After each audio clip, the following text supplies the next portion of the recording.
గురుగారు, మేషరాశి వారికి ఈ విశ్వావసనామ సంవత్సరం ఎలా ఉంది?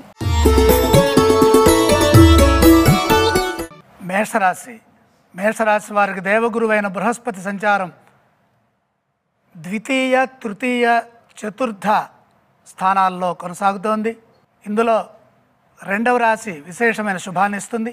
ఈ రాశి ఫలితాలలో ప్రధానంగా గురు సంచారం 2, 5, 7, 9, 11 స్థానాల్లో మన జన్మరాశి నుండి గురు సంచారం చేస్తున్నప్పుడు శుభాలు వస్తాయి.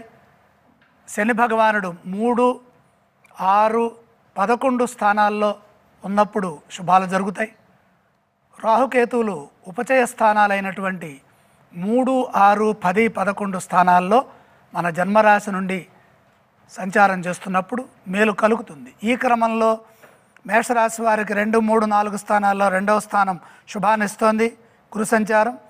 శని భగవానుడు 12వ స్థానంలో ఉన్నారు, అంటే ఏలనాడు శని ప్రారంభమవుతోంది. ఇక రాహువు 12, 11 స్థానాలు, అంటే 11 మంచిది.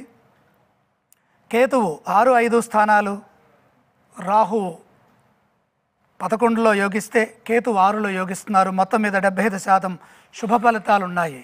ఆదాయ వ్యయాలను చూచినట్లయితే 2 ఆదాయము, ఖర్చు 14 ఉన్నది. రాజపూజ్యం 5, అవమానం 7. ఈ రాశి వారికి అదృష్ట యోగం 75% అనుకూలంగా ఉంది. ఆదాయం కంటే ఖర్చు అధికంగా కనపడుతోంది కాబట్టి ధనాన్ని జాగ్రత్తగా వాడుకోవాలి. సమాజంలో మంచి గుర్తింపు, గౌరవాలు ఉంటాయి. సున్నితంగా మాట్లాడటం మంచిది, తద్వారా మేలు చేకూరుతుంది. సంవత్సరం ప్రారంభంలోనే శుభాలుంటాయి.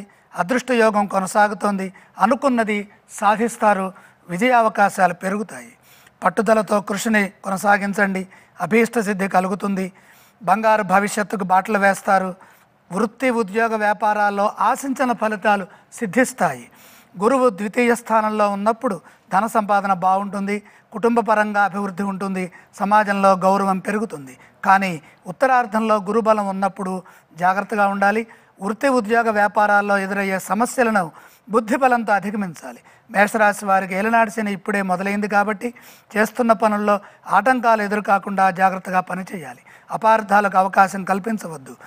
దగ్గర వారితో విభేదాలు వద్దు. ఆరోగ్యంపై శ్రద్ధ వహించండి.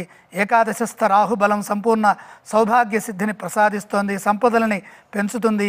పంచమ కేతువు ఖర్చుకి దారితీస్తుంది. కాబట్టి ఆర్థిక పరంగా జాగ్రత్తలు తీసుకోండి. ఈ రాశి వారికి అదృష్ట యోగం 75% అనుకూలిస్తున్న వేళ విద్యలో ప్రతిభను వినియోగిస్తారు. పోటీ పరీక్షల్లో విజయం లభిస్తుంది. వృత్తిలో నైపుణ్యం పెరుగుతుంది. కొత్త అవకాశాలు వస్తాయి. ఉద్యోగరీత్యా ఉన్నత స్థానాలను అధిరోహిస్తారు. ఉద్యోగంలో పదోన్నతులు ఉంటాయి.